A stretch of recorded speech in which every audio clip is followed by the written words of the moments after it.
Good evening po everybody. Magandang gabi po sa inyong lahat and welcome sa ating day 2 ng ating free mini coaching for the month of August. Now mga kaibigan, welcome back po uli sa atin at before siguro tayo magsimula, let me remind you po mga kaibigan na next week meron po tayo uling free mini coaching at ito naman po yung ating mga Prof Ed subjects. Ayan. So next week po meron po uli 7 p.m. po magsimula Saturday and Sunday. And of course, my dear friends, let me remind you about our CUT or ang ating Competence Upgrade Technique sessions na magaganap mula September 10 hanggang 21. Ito po ay in preparation for the board exam for teachers na magaganap sa malapit ng panahon. I think September 26, ano? Sa inyong lahat. And my dear friends, tandaan po natin na ito po ay libre. So, isend niyo po sa mga kilala nyo na kailangan mag-review for the board exam for teachers. And this evening, mga kaibigan, 3 po ang ating subjects. Number 1 would have to be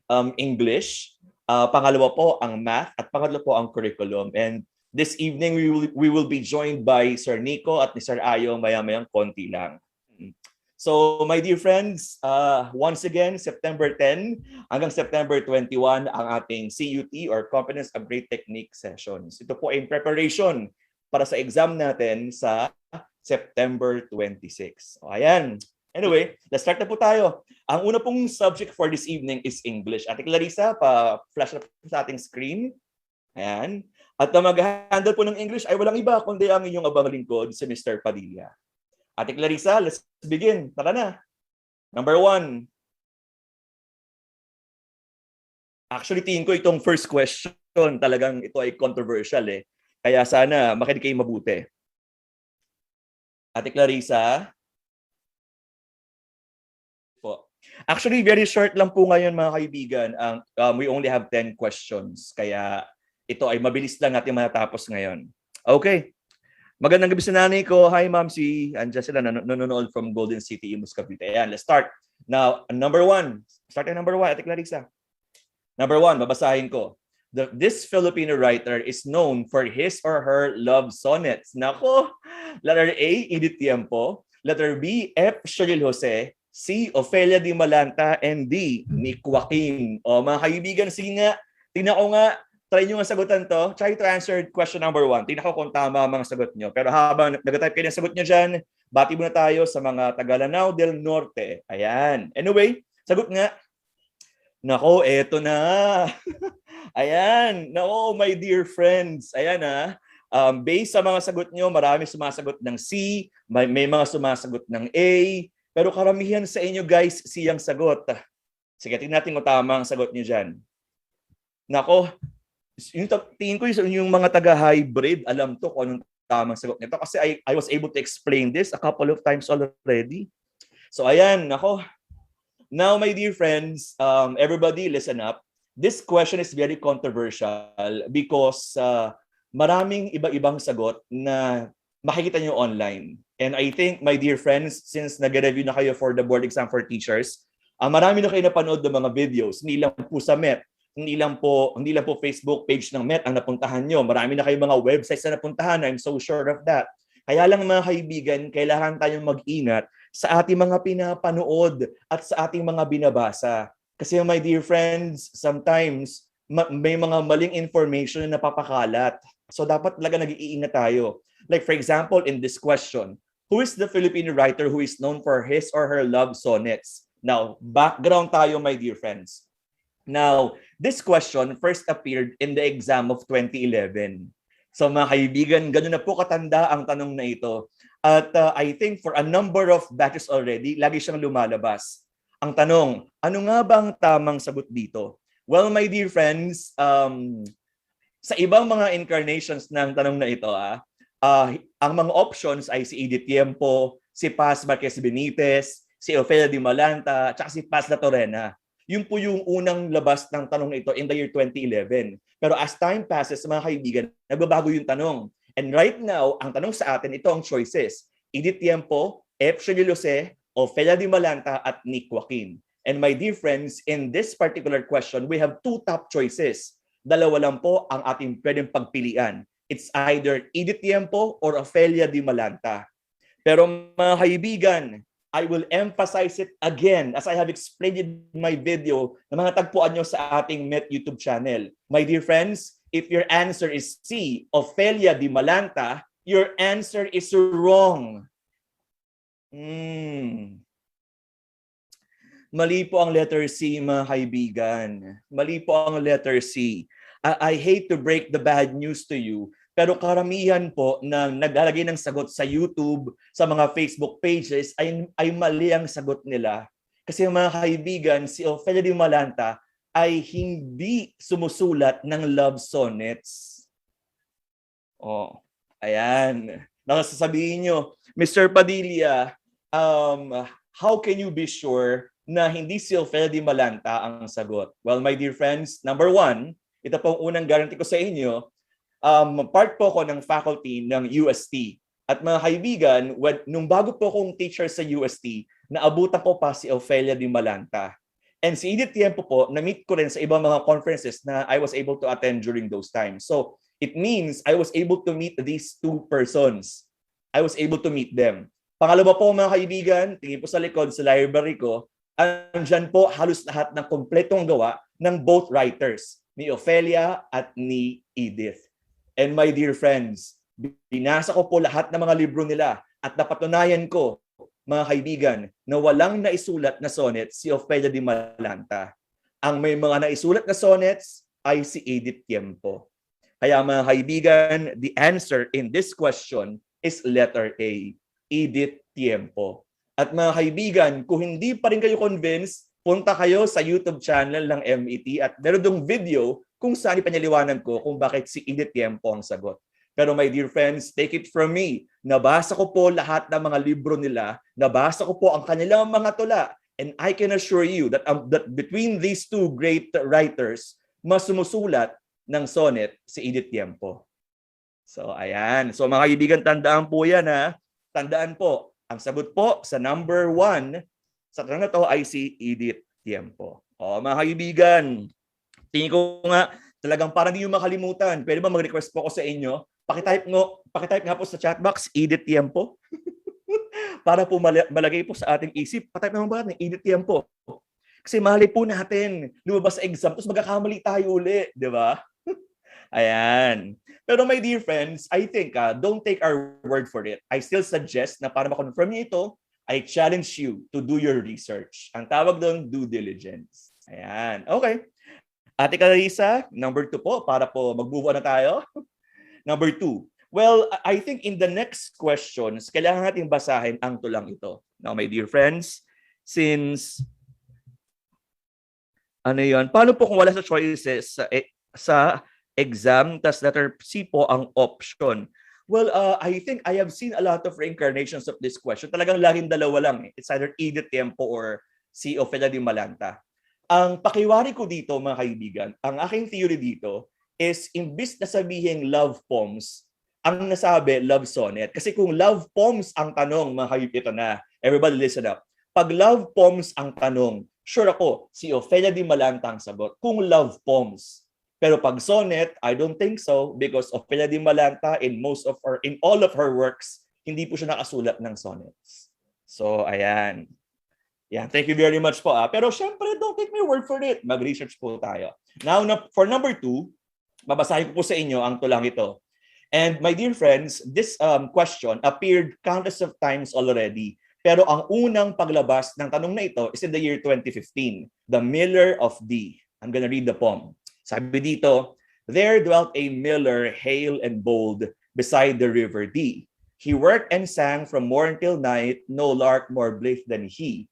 And this the burden of his song forever used to be. I envy nobody, no, not I, and nobody envies me. Ayan.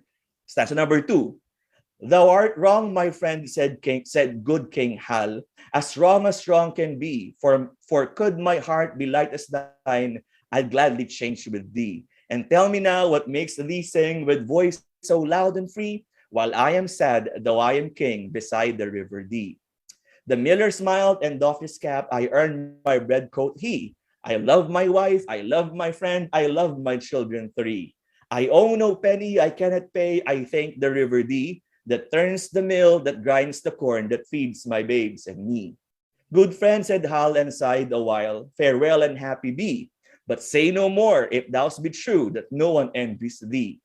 Thy misty cap is worth my crown, thy mill my kingdom's fee. Such men as thou are England's boast, oh, miller of thee. O, palapakan naman tayo sa pagtula ni Mr. Padilla. Part naman tayo sa pagtula natin dyan, mga kaibigan. Ang tanong, naintindihan ba natin yung tula, my dear friends? Naintindihan ba yung tula? Naintindihan ba? Yan ang challenge, mga kaibigan. Ang pag-intindi sa tulang ito. O sige, let's try. Ate Clarissa, number 2. Question number 2. Oh, this is very easy. Tingin ko kayang-kayang sagutan to ng lahat. Who are the two characters in the poem? Is it A, the miller and the king?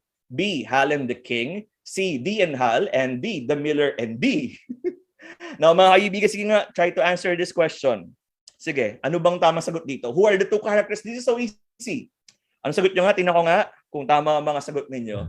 Tingnan, galingan nyo guys ha. Sabi ni Del, A. Sabi ni Razel, A. Sabi ni Juan Felin, A. Naku, mukhang mahuhusay kayo ha. Tama. Mga kaibigan, in the poem, dalawa po ang characters natin. Number 1 is yung miller at number 2 yung king. The answer is letter A. Galing. Okay, tama kayo doon. Okay, next question natin, Clarissa. Number 3. Eto. Tingnan ko lang kung ito tama pa rin tayo dito ha. What kind of discourse are these two characters having? Is it A, debate, B, interview, C, conversation, or D, monologue? Sige nga, try to answer this. Para hindi tayo ma-confuse, i-type nyo mismo yung salita like debate, interview, conversation, o monologue. Sige nga, nasagot nyo dito. Sige nga. What's your answer here? Debate ba siya? Interview ba siya? Conversation or monologue? I think for certain hindi siya monologue. Kasi mga kaibigan, pag monologue, ikaw lang yung nagsasalita. Di ba? So mamimili lang tayo. Is it a debate, interview, or conversation? Hindi naman pwede sabing debate. Kasi mga kaibigan, pag debate, may mga arguments na parang talagang exchange of arguments. Pero dito parang hindi naman ganun yung tono. Hindi naman ganun yung mood ng tula, mga kaibigan. Interview ba? Hindi rin. Kaya nga mga kaibigan, tama kayo. The answer is letter C, conversation. The king and the miller of D are having a conversation. Tama ba kayo dyan? Yan, very good, very good. Okay, next. How about number 4? Number 4 po tayo. Ayan, ito. Based on the lines of the poem, who seems to be more envious of the other? O mga kaibigan, so maganda niyan, siguro, eto na lang I think, my dear friends, iba sa iyo nag-struggle kasi hindi naintindihan yung tula. Tama ba? Sige nga, sino sa inyo ang hindi masyadong naintindihan yung tula? Sabihin nyo nga, me, sabihin nyo nga ako po, hindi ko masyadong nakuha yung tula. Mga kaibigan, sino sa inyo ang hindi nakakuha ng tula masyado? Well, ito po ang technique ko Ito na.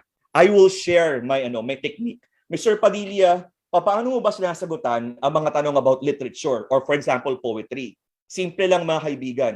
Ini-imagine ko na ito ay nangyayari sa totoong buhay. Ini-imagine ko na yung tula, yung story ay nangyayari sa totoong buhay at part ako nun. Yun, ini-imagine ko yun mga kaibigan. So dapat talaga iyan ang i-imagine mo. So ano nangyayari? Simple lang mga kaibigan na i-dramatize ko.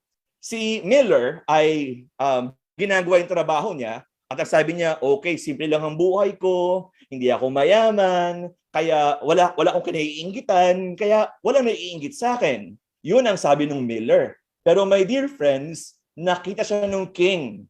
Ang tanong, ano sabi ng king? Sabi ng king, ala, may naiinggit sa'yo. Sabi ng Miller, ha? Sino naiinggit sa akin? Ganun pala yung tala. Sabi ng Miller, sino naiinggit sa akin? Wala naman naiinggit kasi mahirap lang naman ako. Hindi naman ako mayaman. Sabi ng king, ako. Sabi naman ng Miller, ha? Ba't ka naiinggit sa akin? Sabi ng king, kasi meron kang mga simpleng bagay pero sa buhay natin, minsan, yung mga simpleng bagay, ang mga pinakamahalagang bagay. Oh, ayun. So mga kaibigan, dito, sino mas naiinggit? Yung Miller o yung king? Tama kayo. Mas naiinggit yung king. Naiinggit yung king kasi ang simple na ng buhay ng Miller. So kahit simple, pero masaya. Diba? Sabi niya, sapat naman Napapakain niya yung mga anak niya. Wala siyang utang. So my friends, in here, the answer is letter A, the king. Ang tanong, tama ba kayo? Tama kayo? Sana tama kayo. Next question, Ate Clarissa. Nako! Nako, my dear friends. Based on my experience, sa question na to, pinakamarami nagkakamali. As in talagang maraming nagkakamali. Sabi dito, what is the moral of the poem? A, riches and power are the most important things in the world. B, simple joys are the most precious things one can have. C, being envious toward other people is wrong. It's a wrong thing to do and would not result in something good. D, being a king is not as fun as it may seem. Okay, everybody, tingnan natin. Sige nga, what is your answer in this question? Wow, ang gagaling nyo naman. Ang gagaling nyo naman. Naku, I have a strong feeling lahat na nanonood sa live ngayon talagang papasa sa board exam or baka mag-top notcher pa. Aba, wala nagkakamali, oh. Ang gagaling nyo. Talaga ba? Ang gagaling. Nako, I'm so impressed mga kaibigan na ang huhusay nyo. Kasi mga kaibigan, inisip ko na may iba sa inyo ang isasagot ay letter C. Kasi, sige nga, bakit yung iba iisipin na ang sagot ay letter C? Kasi yun ang pinakamahaba. Na mga kaibigan, this question is a proof. This is one of the things that you have to think about, na hindi po laging yung pinakamahaba, yun po yung tamang sagot. And my dear friends, I'm so proud of everybody because tama lahat ang sagot nyo. The answer is letter B, mga kaibigan. Simple joys are the most precious things one can have. Now, you have to ask me why. Mr. Padilla, bakit B ang sagot at hindi C? Well, napakasimple mga kaibigan. In answering this question, kailangan mo ring basahin at tignan yung mood ng tula. At mga kaibigan, yung mood ng tula, wala namang something drastic na nangyari. Walang something bad na nangyari. Wala namang nag-away, wala namang nagpatay, wala namang nanakawan, wala namang nangyaring masama because of being envious. 'Di ba? And yung letter C, parang we're taking ahead of ourselves na kaagad, na parang it is a wrong thing to do and will not result in something good, yung mga ganyan. So parang we're getting ahead of ourselves sa letter C. At ang tamang sagot dyan, mga kaibigan, is letter B. Tama kayo ang uhusay. Good job, good job. Nako, parang I'm so confident talaga na papasalat ng mga nanonood dito. Tama ang mga sagot ninyo. Okay, Ate Clarissa, next po tayo. Ito naman mga kaibigan, Philippine literature, pero sometimes ito rin yung part ng soksay. Parang soksay din to mga kaibigan sa art up ito eh. Now, who is considered as the proponent of the arena theater in the Philippines? Sige nga, try nyo nga. Ano sagot dyan? Sagot dyan. Sige nga, try nyo. Magandang gabi po sa inyong lahat. Mami Pomea, si Razel, hi po, kamusta? Ayan, ano pa sagot dyan? Wow. Tama na naman. Oh my goodness. I think, my dear friends, you would nail the English test. Talagang lahat kayo tama ang mga sagot. Tama kayo. The answer here is letter A, Severino Montano. Siya po ang proponent ng arena theater. O yan, very good. Ang gagaling. Okay, next. Next po, Ate Clarissa. Sabi dito, ito naman. Who founded the Philippine Educational Theater Association or PETA? Oh guys, galingan nyo. Sino nga bang founder ng PETA? Sinong founder ng PETA? Si Nati Crame Rogers ba? Si Severino Montano ba? Si Cecil Guidote Alvarez ba? Or si Bonifacio Sibayan? Naku, ala. Alam, marami nagkakamali ata dito sa PETA. O ayan, mga kaibigan, since marami nalilito dito, mag-focus tayo ulit dito Now, who founded the Philippine Educational Theater Association or PETA? Mga kaibigan, hindi po si Severino Montano, hindi din po si Bonifacio Sibayan. So top two choices would have to be Nati Crame Rogers or si Cecil Guidote Alvarez.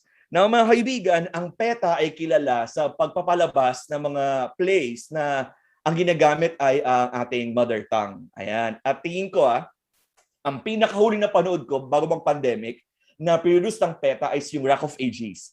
Ayan. Napanood yung Rock of Ages? Maganda yan, ano? Ang tanong, sino nga bang sagot? Si Nati Crime Rogers o si Cecil Guidote Alvarez? My dear friends, the answer is letter C.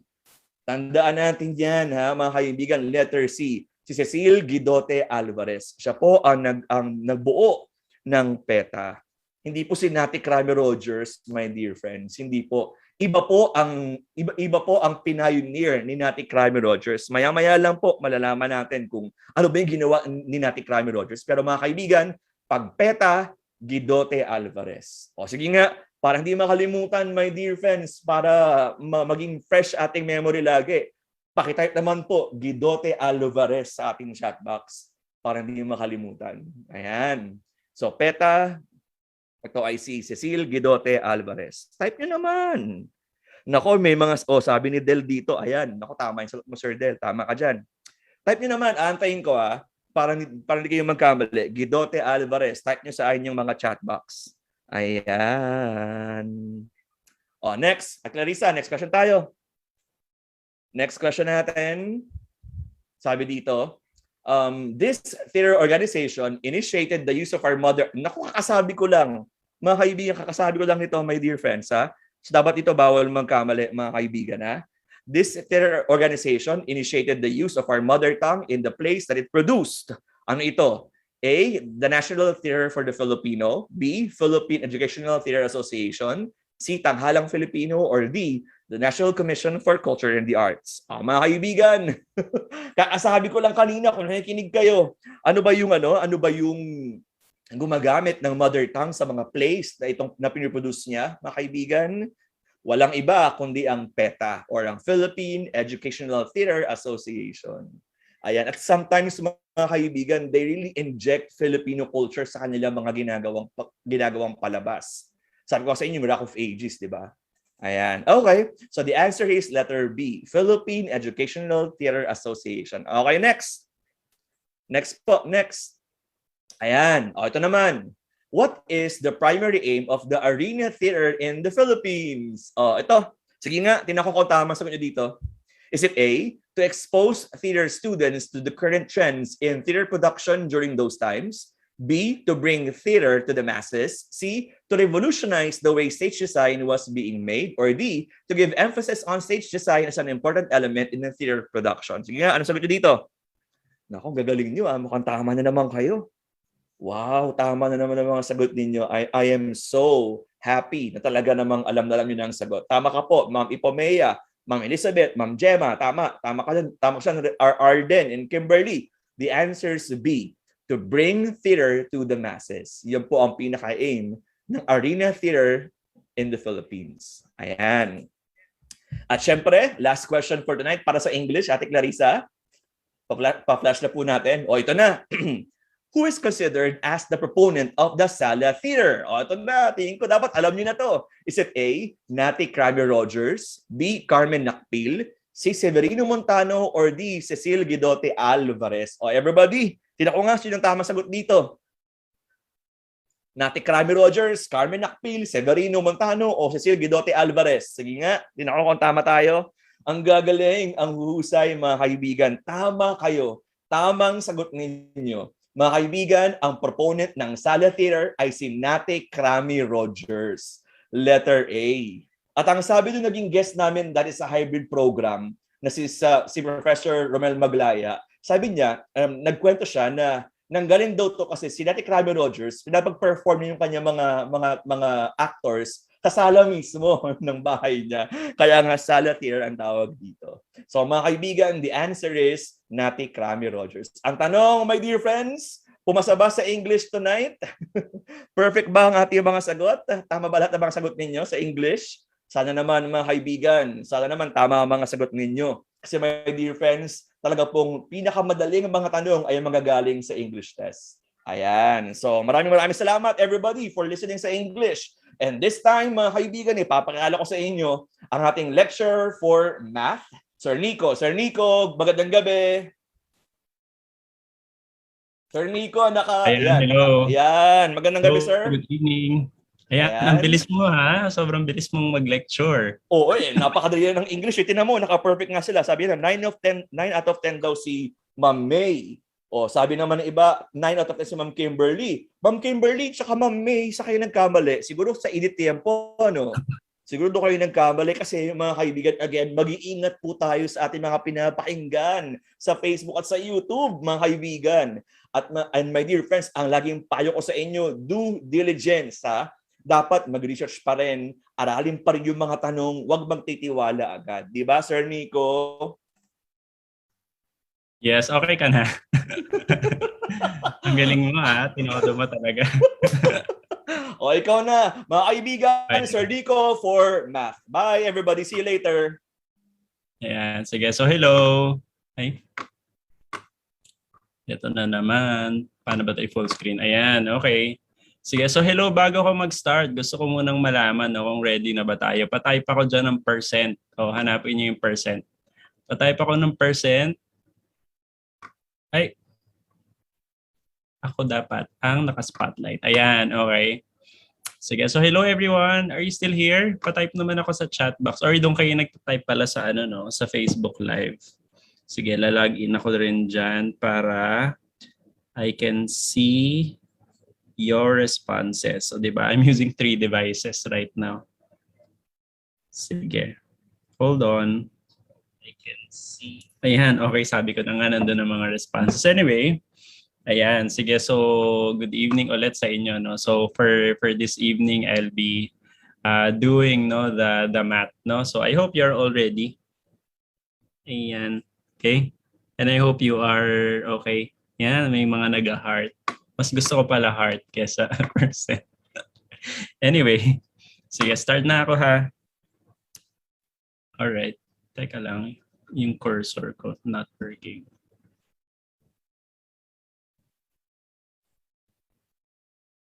Okay. Wait lang. Medyo may ko. Technical difficulty. Pa tayo musog.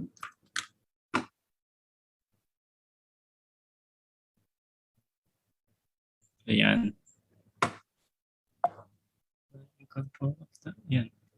Alright. Sige, start na tayo. So, I'll be checking your answers also. Sa Facebook Live. How many watchers right now? 160. Nakaka-pressure naman yan. Anyway, naka-record naman na to, I think. Yan. Sige. So, Lito wants to use square tiles to cover his. Hindi ko na naman mabasa kasi naka-cover ng camera ko yung tanong. Ayan. So he wants to cover his 2.5 by 4 meter bathroom. If the tile is 10 cm on one side, how many tiles will he need?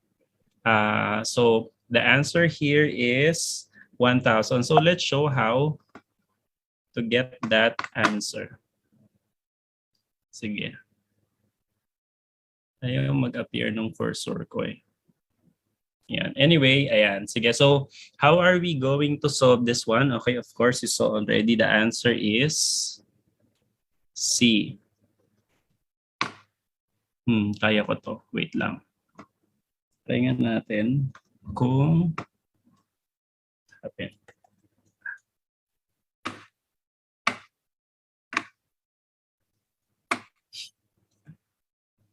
Wait lang.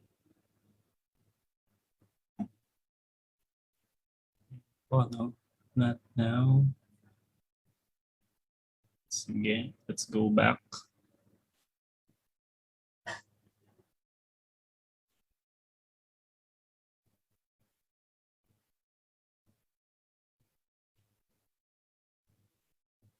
Wait lang guys. Ayan, pen na. Okay. Sige, so for this one, you just try to imagine how this is going to be solved. So first, ang kailangan natin malaman is how big the area of the bathroom is. So since the square tiles are in centimeters, so ko-convert muna natin siya. So yung 2.5, hindi nagmamatch. Yung 2,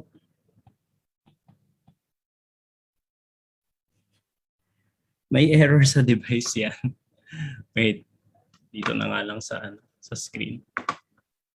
Sorry, wait lang. Tayo ay may technical difficulty. Wait, ayan, ito na. Sorry. So use natin yung slideshow. Kanina ba mag-write? Nawawala kasi yung control ko ng mouse. Yan, pen. Sige, so 2.5 by 4. Diba? So 2.5 by 4 is how many meters? So first we convert, no? So for us to convert meters into centimeters, ta times 100 lang natin siya. So basically that is 250. Ang hirap, nagsusulat na lang ako using my mouse. 250 by 400. Okay? Sige, so that's the first you have to solve, 250 by 400. So multiplying that, no, 250 by 100, I mean times 400, you get 100,000. So the area of the square bathroom is 100,000 square cm. Okay? Sige, so you want to know kung ilang 10 cm tiles ang kasya doon, no? So if one side daw of the square tile, ganito itsura niya, is 10 cm. So definitely the area of the square is 10 times 10. No? So yung area ng square tile is 100 square cm.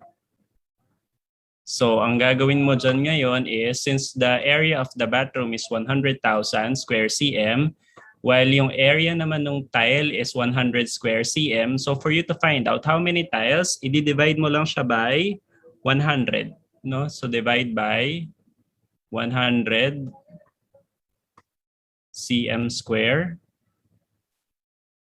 So 100,000 divide by 100, cancel mo lang yung cm. So you have total of 1,000 tiles. Diba? Hirap magsulat sa cursor.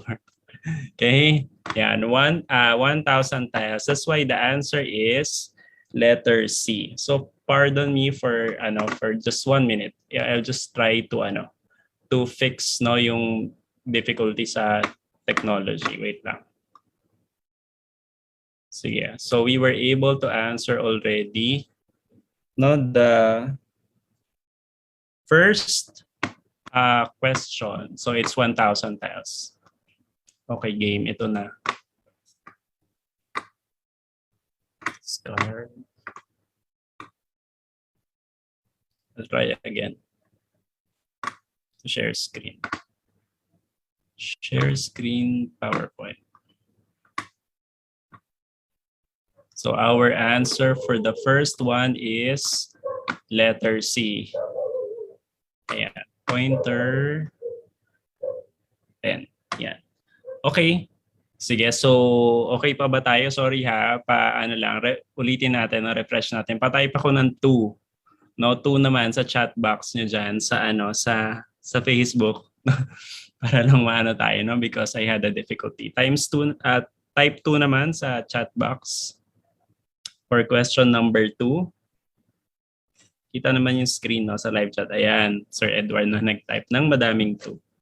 Okay, sige. So how far apart is the top of the mountain, which is 10,520 feet above sea level, and a point in a valley 351 feet below sea level? So pag in-imagine mo yan, ganitong itsura niya, no? So 10,520 and 351. So let me just draw this, no? So kung ito yung mountain, I hope it works this time. So if this is the mountain, no? So this is 10,521.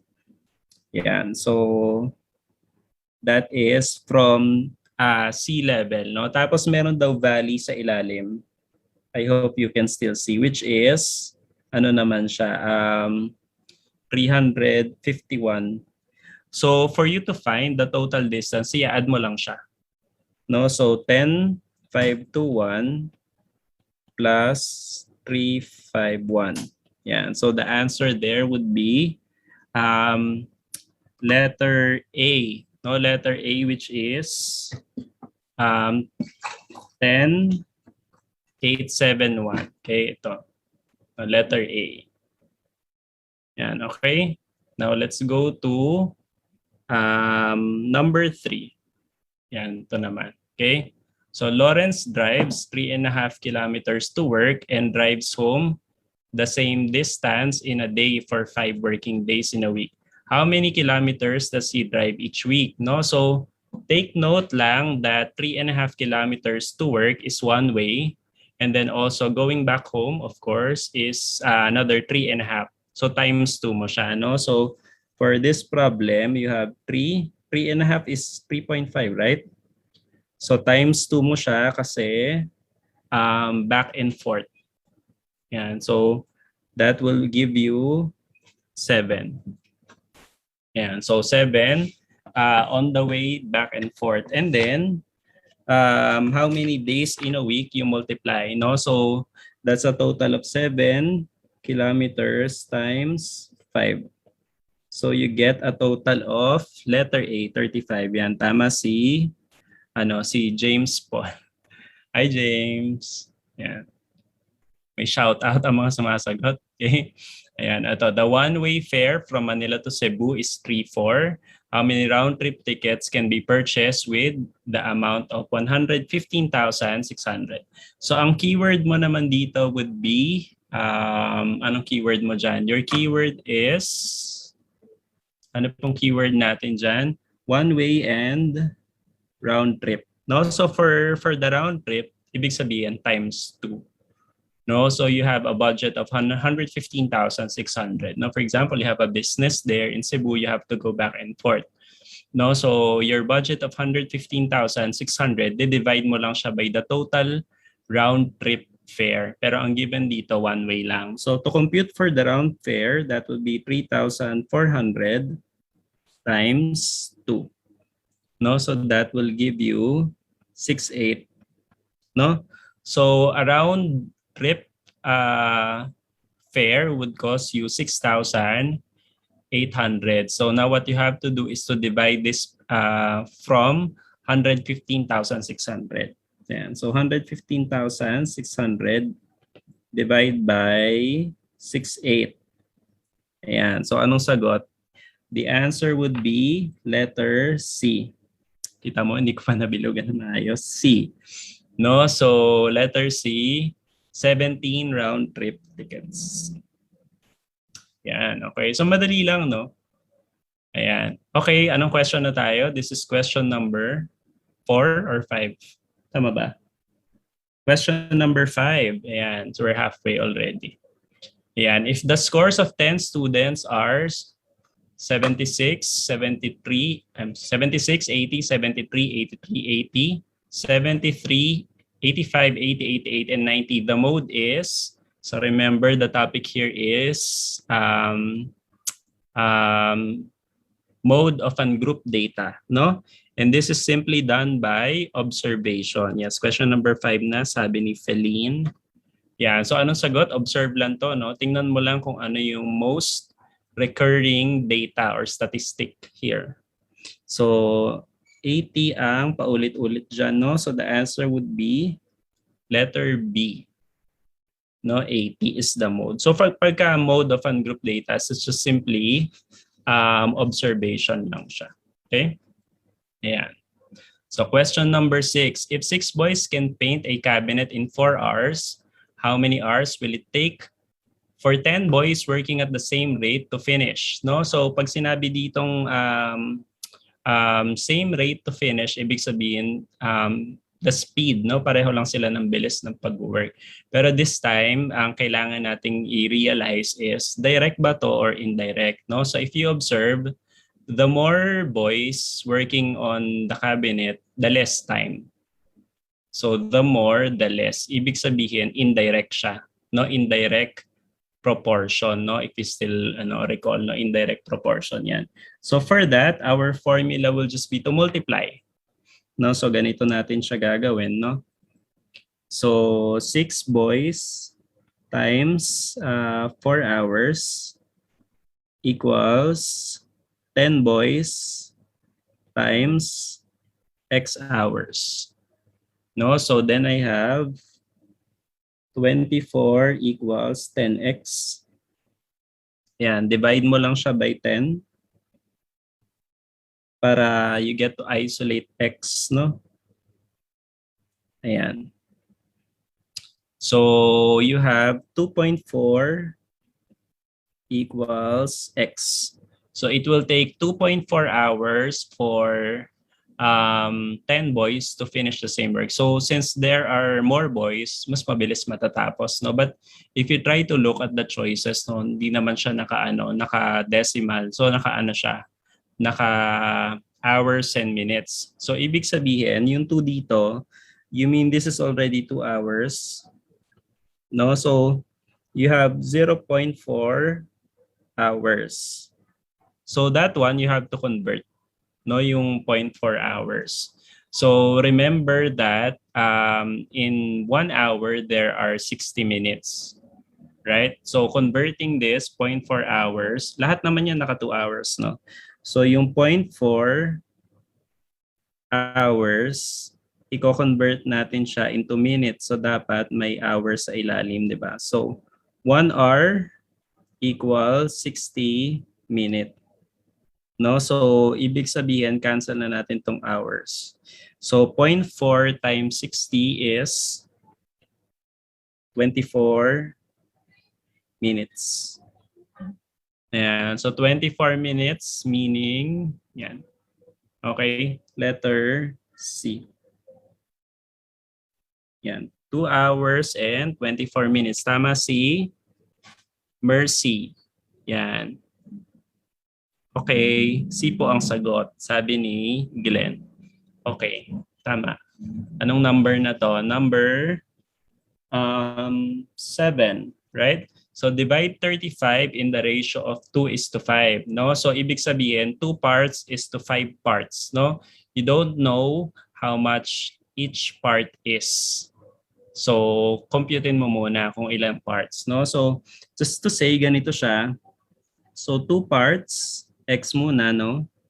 Plus 5 parts equals 35. Yeah. So yung parts, hindi mo alam kung ilan yung isang part, no? So that will total 7 parts, no? So to solve for x, so we get x equals 5. So each part is 5, no? But you have to express 35 in this ratio. So meaning, I need another space. Yan. So meaning, yung 2 parts kanina is 2x. That will be 2 times 5 yung sagot, di ba? So 10. And then 5 parts equals 5 times 5, 25.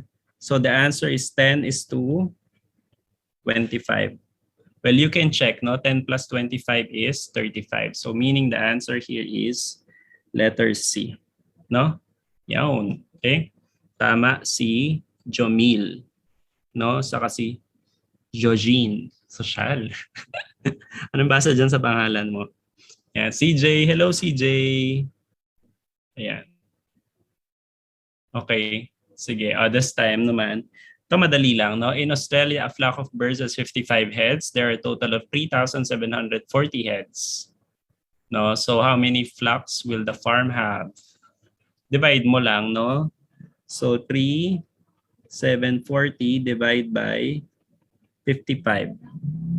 No? Or kung gusto mo yung ganyan, since wala na pala kayong wala na pala kayong calculator sa exam, so you have to know the manual, no? So how many 55s are there in 374? Tama ba? So you have 6, tama? 6 times 55 is 330, tama ba? So this will give you 440, no? Which is divisible also by 55, gives you 8. So the answer is there will be total of 68. Yan, tama si Kimberly. No, bawal na po ba calcusalet? Yes, bawal na po. Since 2019. Yan. Okay. Sige, tama rin sila. Dan, si Luwila. Yan. This one, memorization lang. What do you call a triangle with 2 sides? may kulang dito na type, may typo error dito. 2 congruent sides, di ba? Lagyan natin kasi kulang eh. 2 congruent or equal sides. So the answer is isosceles. Pagka no side is congruent with another one, that's scalene or scalene, no? And then kapag 3 naman, all 3 equilateral, no? Ayan, sa major allowed, yes, correct. Tama ka dyan. Okay? Yeah. So that is isosceles. This time, 30% of a number is 18. What is 50% of that number? No, so 30% daw of that number is 18, meaning that number must be bigger, no? Kasi 100% niya is mas malaki dapat ng 18, no? So you can write this way, 30% of a number is equal to 18. No, or they write it as 0.30x equals 18. So divide mo lang yan by 0.30. You will get the value for x, no? So divide natin. So 0.3 or 30 divide by 18. So move mo yun ng ganyan, di ba? Naalala nyo pa to? Tapos move mo rin tong ganyan. So magiging 180. Dito na yung decimal point. No, so 180 divided by 3 is 6, 18, 0, 0, 60. No, so x is 60. No, but you have to find 50% of x. No, 50% of x is half of it.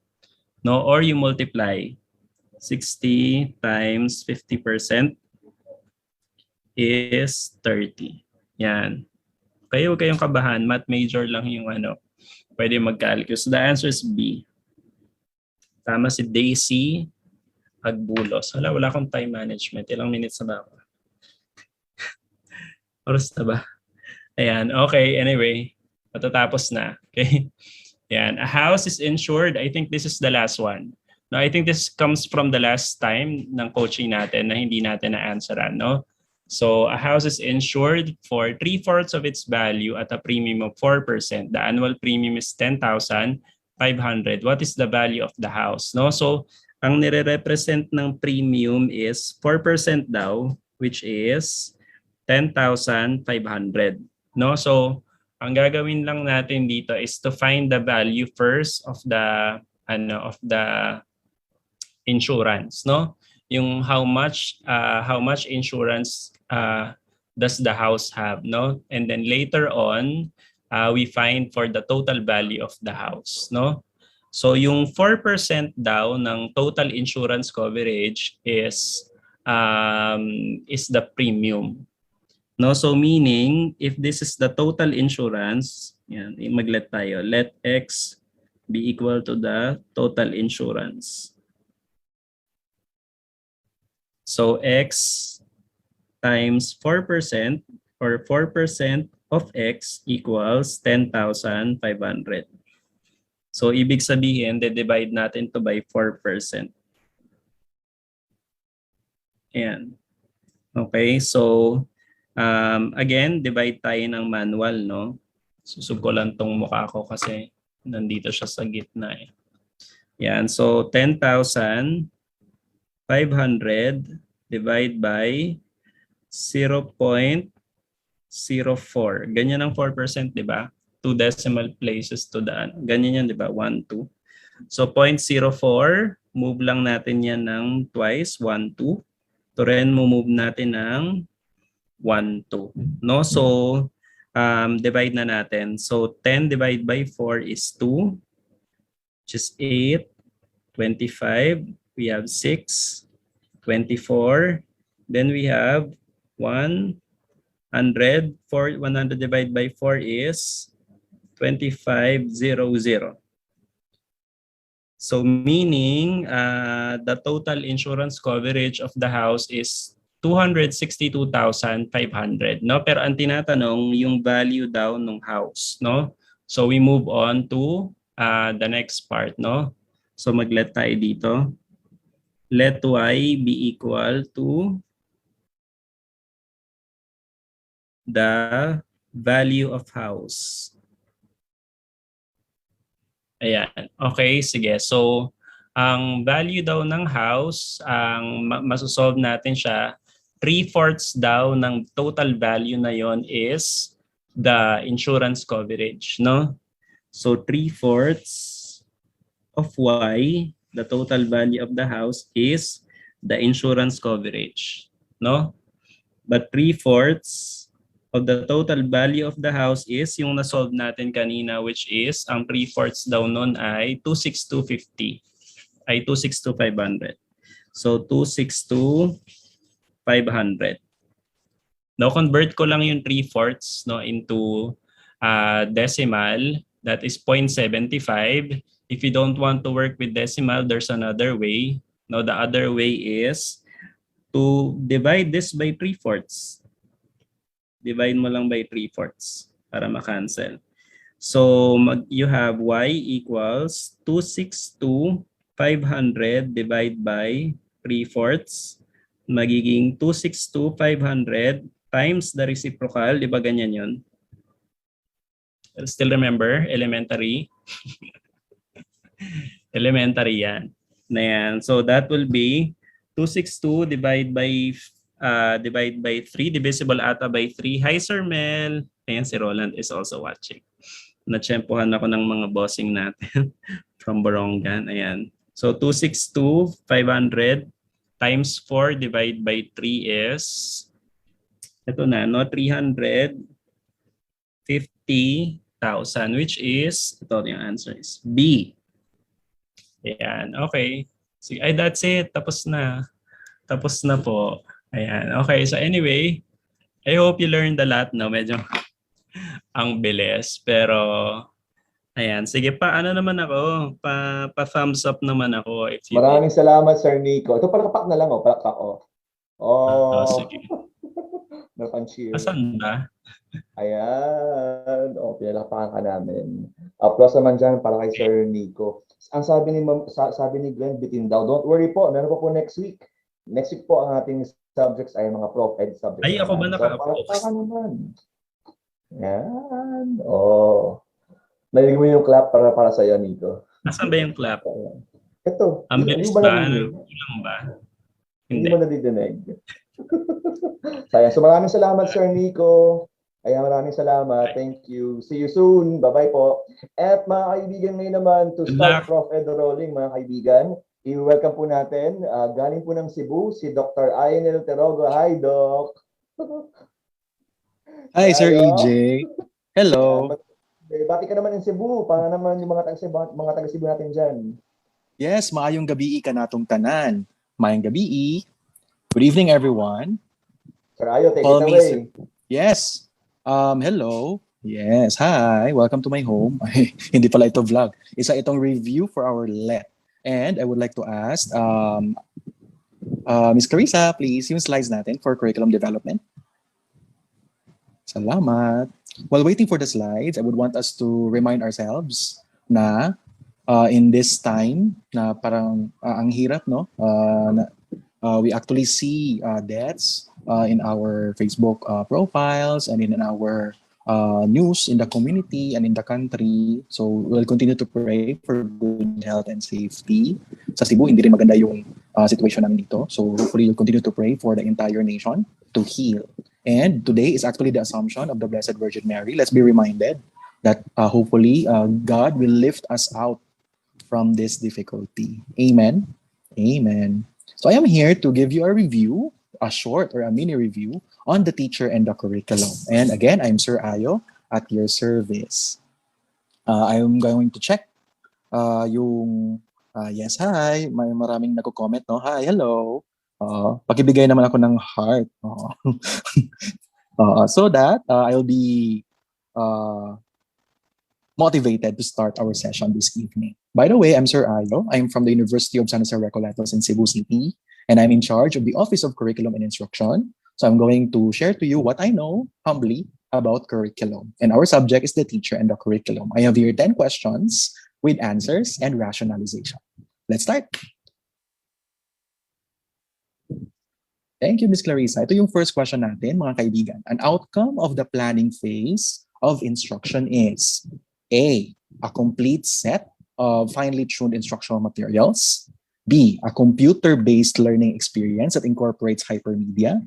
C, a summary of the effectiveness of the set of instructional materials. And letter D, an outline or blueprint of the learning experience. The tanong is asking us kung ano ba yung outcome, what will be the outcome of the planning phase of instruction. Sir, instruction naman ito, hindi naman ito curriculum. No, don't get me wrong. Even if we're talking about instruction, curriculum and instruction can be intertwined. They go together. Or that when we plan for the curriculum or when we think about curriculum, we also think of instruction and also assessment. Curriculum is always encompassing. Kaya nga, dear teachers, if you remember, yung curriculum natin is one of the last subjects that we take in our teacher education program. Kasi nga, curriculum encompasses everything.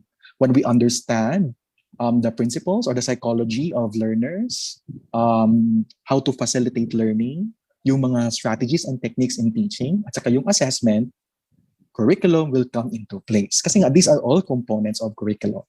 Okay? So we're still talking about curriculum in this question. Now going back, we're talking about the planning phase. So, when we are done with planning, ano kaya yung documento that we actually show so that we will be able to say to our, let's say, coordinators or principals, na ito po, oh, ma'am, sir, doc, tapos na po yung pagplaplano namin. Is it the instructional materials? Is it the computer learning management system or with hypermedia? Is it the effectiveness results? Or is it an outline of the learning experience? Next slide po. Remember, dear teachers, that curriculum planning is the process that we do as teachers or as curriculum developers in the arrangement of learning opportunities. So meron tayong clue, the arrangement of learning opportunities for a particular population of learners. Kaya nga, next slide. This is an example of a plan that we do, okay? A format of what we do when we plan. Ano ba yung pinaplano natin? We plan the outcomes.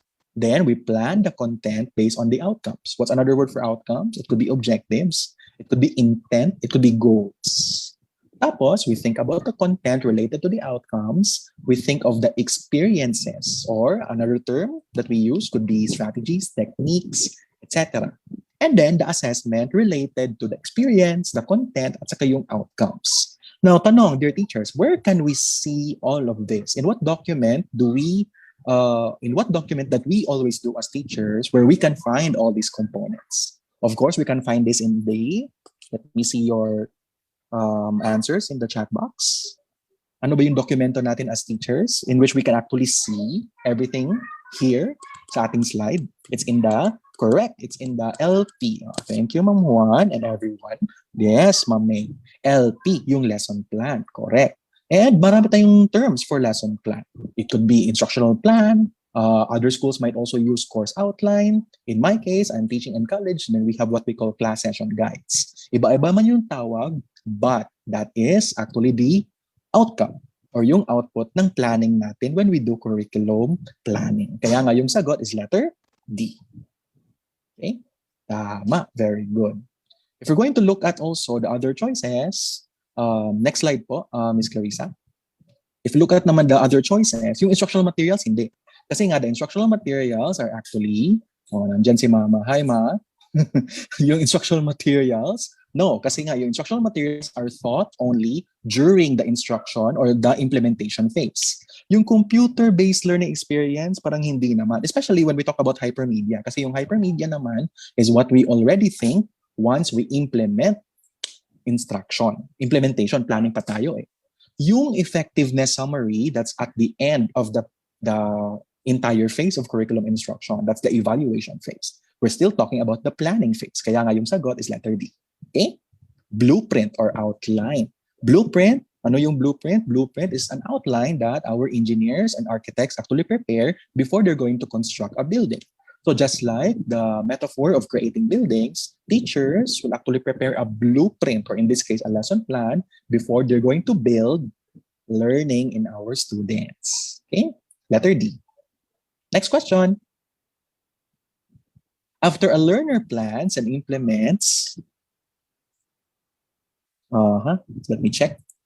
After a learner plans and implements various strategies within a novel learning situation, The evaluation phase of learning is important for the learner because A, it illustrates teaching errors and problems. B, it indicates where technology should optimally be employed. C, it allows for learner reflection and possible revision. Letter D, all of the above. One technique, dear teachers, when answering multiple choice questions, especially for professional education subjects, don't depend on the all of the above or none of the above choices. These are just foilers. Ito yung ginagamit kapag wala nang maisip na option, di ba? Isa itong tamad na option. So, don't always be distracted with all of the above, none of the above, because they are not most of the time the answers. We need to still read all the options, okay? We need to be diligent. Sabi nga ni Sir EJ kanina, due diligence din. There is due diligence in doing research on what we are learning, and there's also due diligence that we do when answering the questions for the test. Okay? Now let's go back to the question. One technique that I can teach you as well is to underline or encircle important words. So I can encircle here after a learner plans, pagkatapos daw ng pagplano at saka pag-implement ng mga strategies for teaching and learning. Evaluation phase is important. Yung ganyan na line kasi yun yung important. And encircle learner. Evaluation phase in the part of the learner. So again, ito yung mga choices.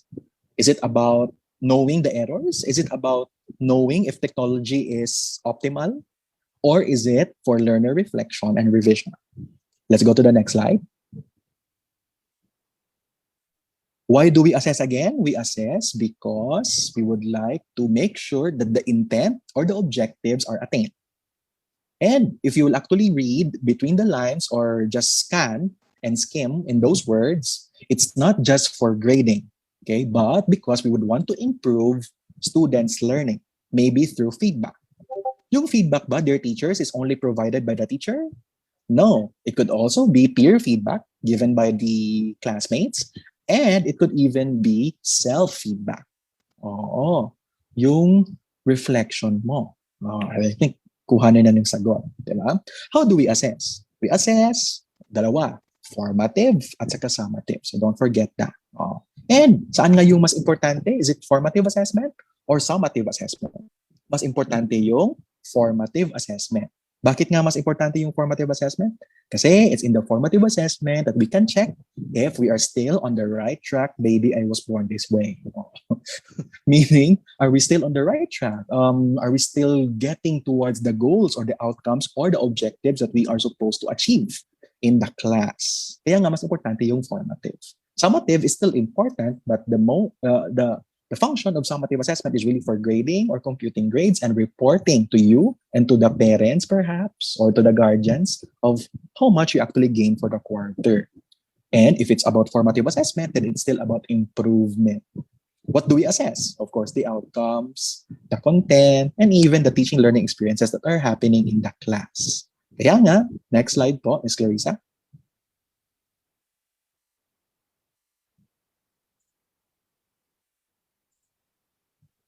Kaya nga, dear teachers, yung sagot is letter C. It's always about learner reflection and possible revision, especially when we're talking about learners. Diba? Bakit ba nag-i-evaluate? Not just by the teacher, but also students themselves should also be evaluating or assessing. And that is again for reflection. Okay? Thank you so much. Nakikita ko yung C. Tama yung sagot ng ating mga friends. Salamat. Next question po tayo, Ms. Clarissa, please. Yan, letter C. Next question. By understanding the learning process and technology, the teacher is in a best position to. Question, i-underline ko yung understanding of the learning process and technology. Or maybe I can encircle understanding, tapos may arrow towards learning process at understanding now of technology. So when the teacher understands both the learning process and technology, then the teacher can do this. Is it A, planning and implementing instruction that is more effective? B, select disciplining techniques which help students focus their attention on the instructional materials? C, select instructional materials that decrease transfer and generalization of skills? Letter D, all of the above. Again, ayaw ni Sir Ayo yung all of the above. Okay? You have to read the options well. Now, I think one technique also that you do is yung pinakamahabang sagot is yung tamang sagot. But this does not work here. Oo, yung letter B, yung pinakamahaba. But I think all of us will agree, we understand learning process sa technology not to discipline students. Diba? So it's not the answer. Alam natin yan. Meron tayong letter A at saka letter C. Is it to plan and implement instruction well? Or is it to select the best instructional materials? Again, the tanong is, when we understand the learning process and technology well, what then can teacher do in the curriculum? Next slide po. Remember, dear teachers, that technology is actually very effective and efficient tool. It could help us in engagement, it could help us in communicating, learning, at saka in creating something. Kaya nga, we should not belittle the effects of technology because it could be of great help. Kaya nga, we were able to continue learning in our LEP review under MEP because we have technology tools that are available such as Zoom, what we're using now, at saka yung Facebook Live natin, so that we can still pursue learning. Napaka-useful ng technology. It shouldn't be a hindrance, but rather it should be helpful towards teaching and learning. Next slide. Kaya nga, dear teachers, technology now is seen as another aspect that we should consider in our planning or in curriculum in a bigger spectrum. If you recall, for some of you who were under us during the regular review, and if you have read our Met Review book, pakibili po ha ng Met Review book namin. Thank you so much. Meron tayong 4 na major foundations of curriculum or schools or education. Meron tayong philosophical foundations, psychological foundations, sociological, at saka historical foundations. Meron nga ring legal foundations related to sociological foundations. Pero ating i-add yung pang-anim na foundation, and that is technological foundations. Kasi nga, technology now affects how we actually deliver, especially now that we are experiencing online distance learning. Diba? The power of technology to change the curriculum is almost beyond comprehension. And the need for technology induced changes in the curricula in schools, both elementary and secondary. And that in this century, in this millennium, technology is a strong predictor of how we can become more effective towards teaching, especially that it could help in the planning, in instruction, and in assessment. Kaya nga, yung sagot, Ms. Clarissa, is letter. Tingnan natin yung sagot nyo. Correct. Tama. Letter A. When we understand the learning process, when we understand technology better, we can also plan well our instruction and we can implement instruction well we can plan instruction well too. Next question po. If school-based management approach were to upgrade teaching and learning, this will be necessary. A, outcome-based curriculum. B, participation by stakeholders. C, plan document. D, vision, mission, and core values. Teachers, yung tanong is, encircle tayo, school-based management. Next, let's also encircle upgrade teaching and learning. So, if school-based management approach were to upgrade, were to improve the way that we teach and the way that our students learn, what then is necessary? Pakilagay ng answers. Iba-iba yung answers natin. That's okay. No problem. We learn through our mistakes. So let's be open to such mistakes so that we will be humble enough to accept that we still have a lot of things to learn. Okay? Now, let me explain. What is school-based management ba? For you to be able to answer this, you get to understand as well, or for you to answer this well, you have to understand what is school-based management. Now, teachers, according to RA 9155, ano nga yung RA 9155? Governance of Basic Education Act. Diba? So yung Governance of Basic Education Act, nagsasabi na we have to imagine that the governance of basic education might be done not by the central office, not by the regional offices, not by the division and district offices, but by the schools. We have to decentralize yung management ng school. Kasi nga, may functions yung iba't ibang sector or level. For example, yung central office ng Department of Education is concerned with planning, with general concepts or general planning, yung general na mga concerns ng edukasyon sa Pilipinas, like planning for the curriculum, planning for the budget, coordination with other departments, etc., communication, etc. So that's the work of the central office. Yung regional offices naman are in charge of checking whether curriculum and instruction are actually happening in the field. So they do monitoring, they do supervision, then at the same time, they also do in-service training. Yung in-service training is actually taken charge of the regional offices.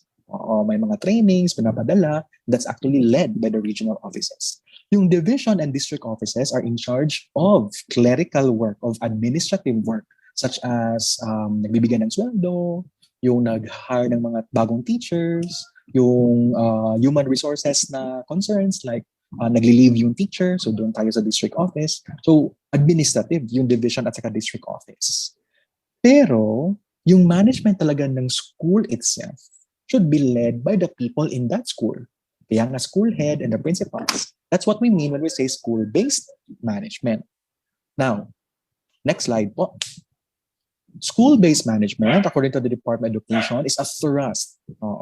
Isa itong programa actually ng Department of Education to decentralize the decision-making from the central office and field offices to individual schools, enabling them to better respond to their specific education needs. Meron kasing iba-ibang needs yung schools. For example, alam naman natin, iba talaga yung needs ng mga schools in the city sa schools in the provinces or in the far-flung areas. Iba din yung need ng elementary school at saka yung secondary school. Meron din tayong tinatawag na integrated schools. Ano yung integrated schools? Integrated schools, isa lang yung management ng elementary at saka secondary levels. That's an integrated school. Meron pa nga tayong mga indigenous people schools, meron pa nga tayong madrasa schools, etc. Iba-iba yung needs. Therefore, it wouldn't be the central office who will be the best persons to decide for what is best for that school. It should be the school head and the teachers and even the stakeholders in that particular school. I think you get where I'm going. Yeah? And meron tayong tinatawag teachers na SBM grant. Merong binibigay yung DepEd na grant to schools. It's a form of money, of course, sa kanilang MOOE. Operating expenses ng school. And they will be getting bigger budget once they will show good performance, especially when there is high learner participation, high school attendance, high completion rates, at saka yung student grades, which are the proof of student outcomes. Next slide. Kaya nga, dear teachers, when we do management of school, we look at the resources that are available, not just physical resources, but even human resources. Kaya nga, we need the participation of all stakeholders, the teachers, the students, the parents, etc. In classroom instruction at saka in learners' performance, there should be accountability with everyone in the school so that we will be able to achieve higher participation rates, learner outcomes, etc. Kaya yung sagot is, next slide po, Ms. Clarissa. Yung sagot is letter B. Participation of stakeholders. To let you also identify bakit nga ba letter B at hindi yung ibang sagot. When we talk about outcome-based curriculum, it's just a curriculum. We're not talking about management. Hindi eh.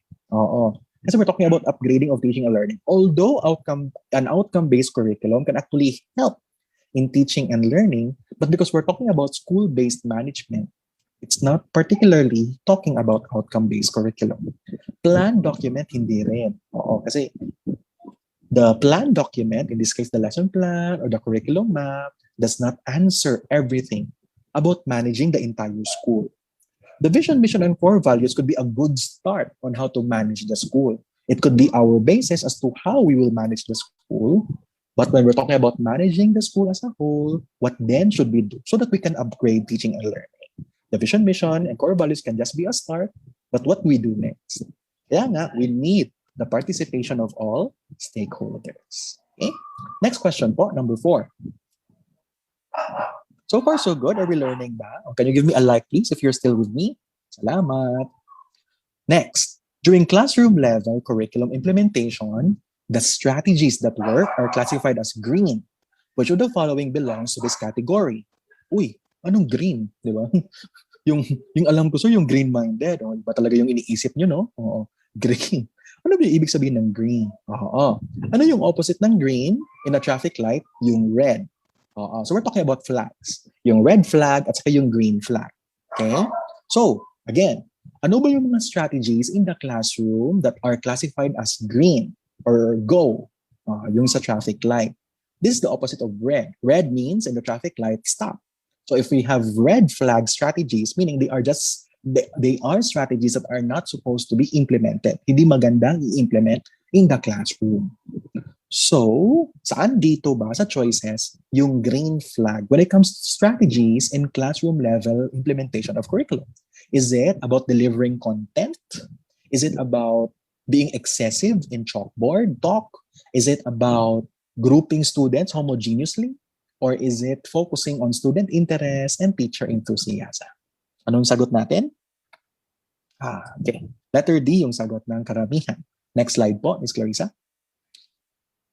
I'm going to show you again the idiom taken from American English at State, American English at State.gov. There are actually free courses there in American English at State.gov, not only for Americans, but actually intended for us, second language learners. When we say red flag, it's an idiom, it's a warning. It is the opposite of green flag. Green flag means it's a good way. Maliban sa soccer, no? Kasi yung green flag, hindi naman maganda yung meaning sa soccer.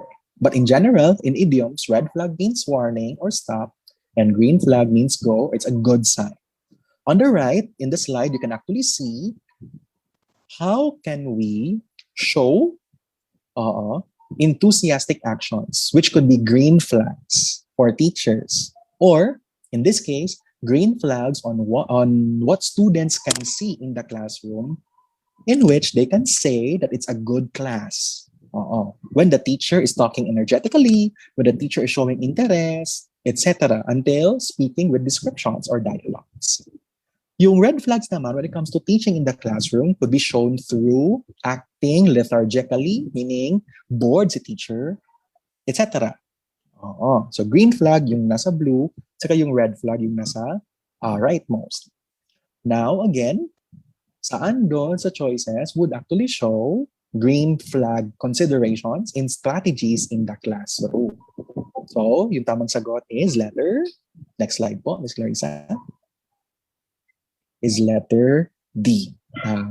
Student interest, meaning we show interest in students, we show interest in what they like, we show interest in their needs, and we adjust accordingly.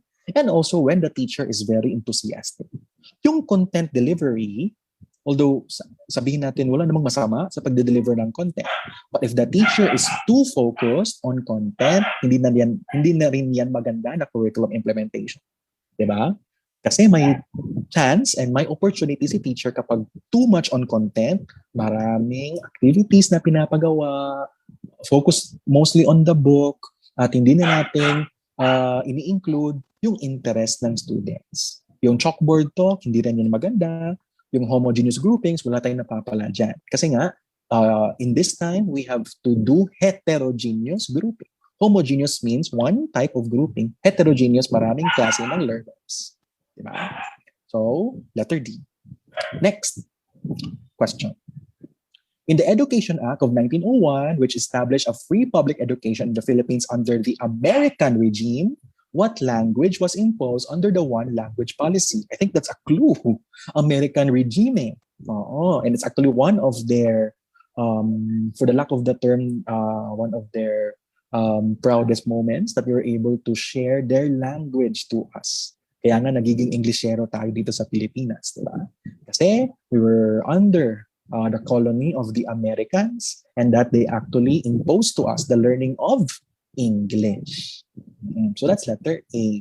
So in 1901, it started actually the formal regime of the Americans at wala naman silang choice kasi we were actually a payment of the debt of the Spaniards. Utang kasi, may utang kasi yung mga Espanyol sa mga Amerikano. Ginawa tayong pambayad, di ba? Sa Treaty of Paris.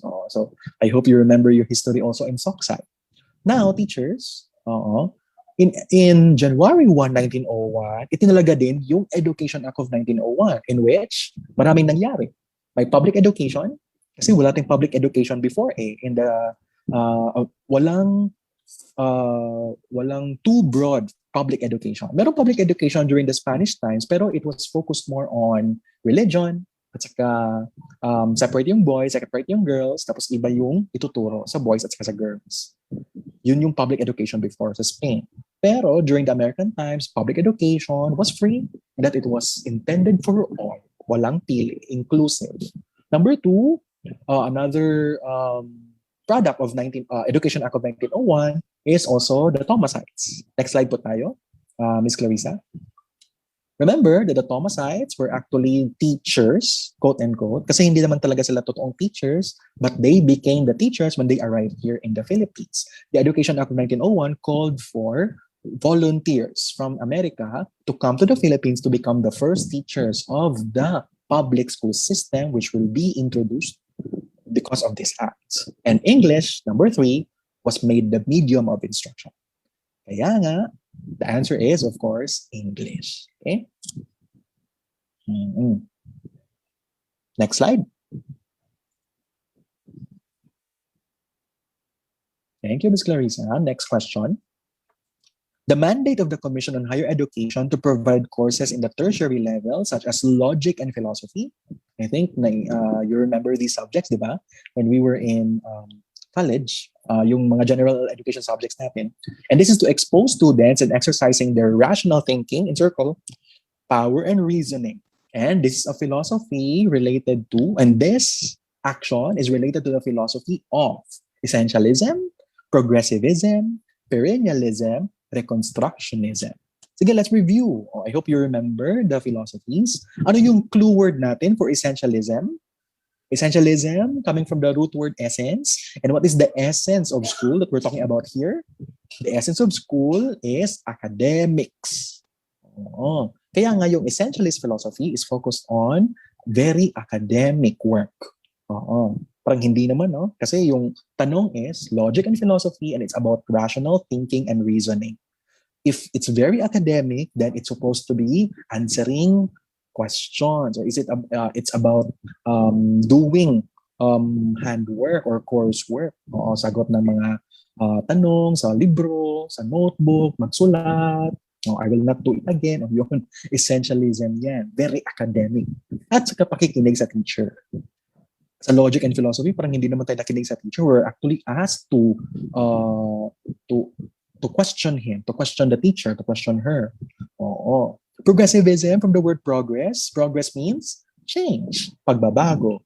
Therefore, the curriculum should be incorporating a lot of changes in the curriculum. And the curriculum changes with the needs of the times. So for example, what is happening right now with online distance learning, there has to be a change in the curriculum kasi nga nagbago din yung nangyari sa society. Progressivism. Hindi, di ba? Because we're talking about reasoning, rational thinking, and that's not what is aligned to progressivism. Perennialism, ano nga yung clue word natin for perennialism, teachers? I hope you're still in the chat box. Ano nga yung clue word natin or yung keyword natin for perennialism? Perennialism is classic, timeless, meaning whatever was learned before is still applicable at present, di ba? And what we actually have learned before that has been passed on from generation to generation is not just history but also philosophy. Kasi hindi naman talaga nagbabago yung philosophy, di ba?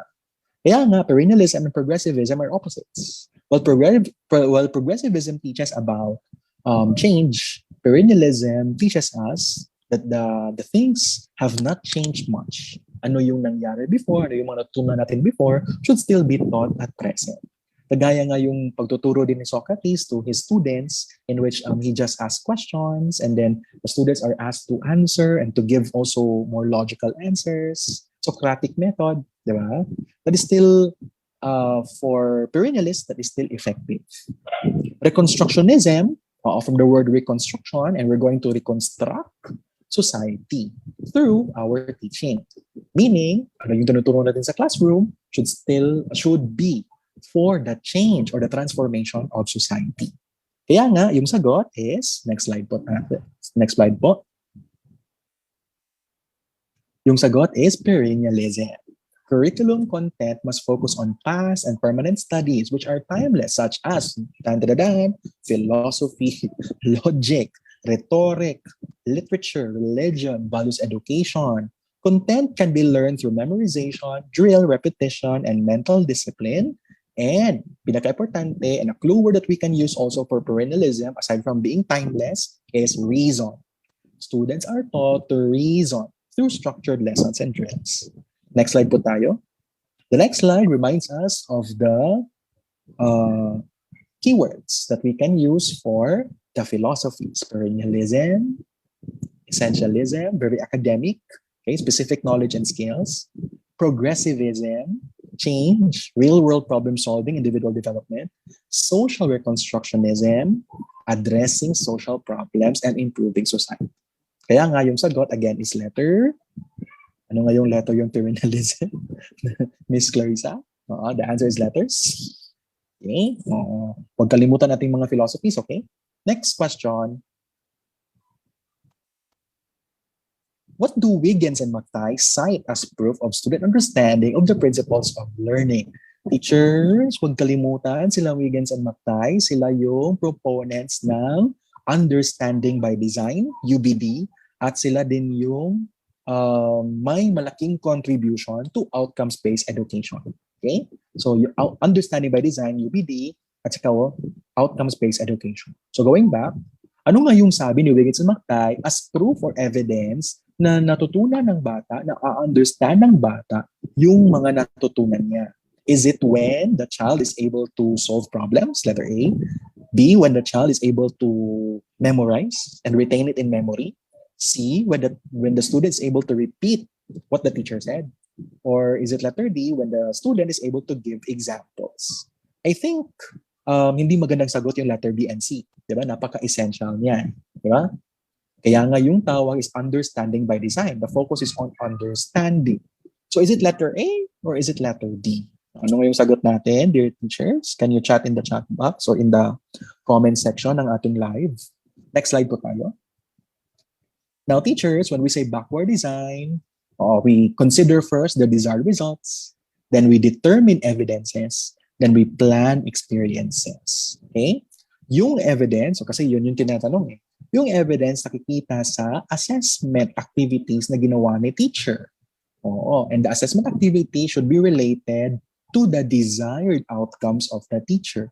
Most of the time, the desired outcomes are the skills and the competencies or standards that are expected of the curriculum and of the learners. Kaya nga, teachers, meron tayong tinatawag na demonstrate understanding. Ito talaga yung word, demonstrate. When the students are able to demonstrate or show kung ano yung natutunan, then that is the best or that's the big check mark if learners are able to understand the lesson. And in which option, again, in the choices, can we say that the students have really understood because they were able to demonstrate or show what they actually have learned? Kaya nga, teachers, next slide po. Let's review. The big ideas in UBD are plans need to be well aligned to be effective. The essence of understanding, ano ba yung dapat talagang matutunan? Diba? Is it really about memorizing things? Or when they are able to apply what they actually have learned? How transfer occurs o transfer. Kung ano yung natutunan sa classroom should be transferred to real-life connection. At ano yung nakakapa-real ng real-life? Problema. Meron tayong mga problema and then we are able as students or our students are able to solve problems in real-life context. And engagement or meaningful learning ng students. Kaya nga, teachers, yung tamang sagot is letter, next slide, is letter A. When students are able to apply what they have learned in order to solve real-life problems. Okay, next question po. What is the philosophy behind Philippine schools that seek to promote democratic opportunities for all and humanistic education through lifelong learning? Underline, democratic opportunities, humanistic education, lifelong learning.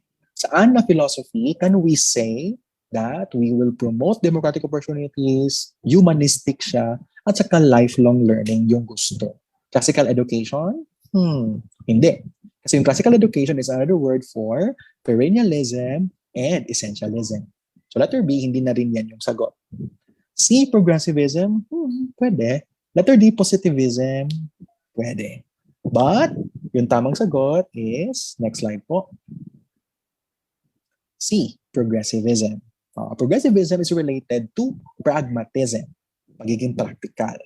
Meaning that when we teach and your philosophy is progressivism or pragmatism, or you are a progressive or a pragmatic teacher, then your aim is for students to provide them with democratic social living. Meaning, what they should be learning in school, what they should be learning in your classes or in your classroom should be that they'll be able to live out their lives. Oo. Alam naman natin yung buhay ay pabago-bago. Weather lang yan. Sabi ni Kuya Kim. Kaya nga, we should be teaching children how they will be able to adjust themselves in society. O adjust na naman.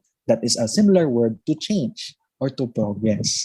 Kaya nga, there is growth and development. Learning continues. Living or buhay yung pagkatuto. Kaya nga, lifelong learning. Focus on active and relevant learning. That's why the role of the teacher in progressivism is that he or she is a guide to learners to help them understand how life works. And therefore, we do problem solving, scientific inquiry, and actual teaching of skills more than knowledge. Kaya nga yung sagot, teachers, is progressivism. Okay? Ano yung positivism, sir? Yung positivism is, from the name itself, being positive. But it is an idealistic philosophy. It's related to idealism. Yung tanong kasi na nagtatanong about democratic living, about real life world, etc. So it's not really related to idealism or positivism. Okay? So yung tamang sagot again is progressivism. Next question po tayo. Thank you, Ms. Clarissa. I hope you're still with me. Next. The K-12 curriculum includes programs for the gifted and talented, programs for learners with disabilities, madrasa curriculum, indigenous peoples education program. What does this prove of the K-12 curriculum? If you are not aware, dear teachers, yung K-12 curriculum advocates or voices out the learning also of the other types of learners. Hindi lang siya for the regular learners, but we also should cater to gifted learners. Kaya nga meron tayong School of the Gifted. Learners with disabilities. Kaya nga meron tayong special education schools, special needs schools, special classes, etc. Meron din tayong science classes for the gifted people or children. Meron din tayong madrasa curriculum for our Muslim brothers and sisters in the different districts in the Philippines. And indigenous peoples for groups who actually maintain our indigenous culture. Naging controversial, di ba? Si Nas Daily at saka yung si Wang Od kasi nga they are indigenous group tapos protected sila ng law, di ba? That there should be protection to the cultures and practices that they actually carry. And this will be taught in their indigenous people's education program. So, this proves that the K-12 curriculum is constructivist ba, inclusive ba, millennial ba, or subject matter centered. Parang mali naman yung millennial, di ba? Bakit ba magiging millennial yung curriculum? Hindi. Subject matter, hindi. Kasi nga yung curriculum natin in the K-12 is not subject-centered, but it is actually learner-centered. So, dalawa na lang yung choices, constructivist and inclusive. Yung sagot nyo sa comment box, letter B, and you are correct. Next slide. When we say inclusive, tingnan natin yung mga salient features ng K-12. So I have here a list of the salient features of the K-12. 6 yan. Universal Kindergarten, MTBMLE, spiral progression, senior high school, readiness for college and life, and 21st century skills. Meaning these salient features, this means that these are the features that what makes the K-12 curriculum unique from the previous curriculums or curricula. And the sixth one is contextualization, making the curriculum relevant to learners. Iba-iba kasi yung learners natin, kaya nga the curriculum should be contextualized to them so that we can include them. Diyan papasok yung inclusivity. So tama kayo, inclusive. Because the curriculum says that it should be contextualized and it should be enriched. There should be indigenization of our curriculum. Next slide po. These are the inclusion and interest programs of the Department of Education. Just like what I've said earlier, IP, madrasa, programs for the gifted and talented, programs for learners with disabilities, and programs for learners under difficult circumstances. Meron tayong mga iba't ibang programa intended for these unique types of learners. Kaya nga yung sagot is letter B. Next question, Ms. Clarissa. Tapos na pala. gusto ko pa sanang magturo, pero that was the end of our session. And I would like to end our session with this quote from Carl Jung, one of our psychologists, also educationists. He said, "One looks back with appreciation to the brilliant teachers, but with gratitude to those who touched our human feelings. The curriculum is so much necessary raw material, but warmth is the vital element for the growing plant and for the soul of the child."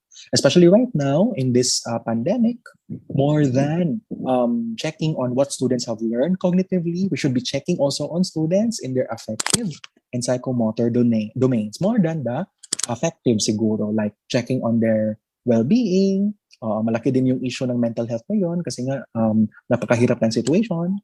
But because learning should continue, kaya nga we do online and distance learning. Mahirap din yung pagtuturo ngayon, pero it should continue. Kaya nga, we should focus on socio-emotional learning in our learners. Huwag kalimutang mag-check. If you are teaching right now, huwag kalimutang mag-check in with your students, kamusta sila. And apply this also with your friends and with your family members. Kamusta sila? How are they? Check on them from time to time, send them a message in Facebook. They will really appreciate it. Kasi nga, it's not just about trying to check on what they actually have learned, but also on what they feel. And that's actually what is more important, especially now.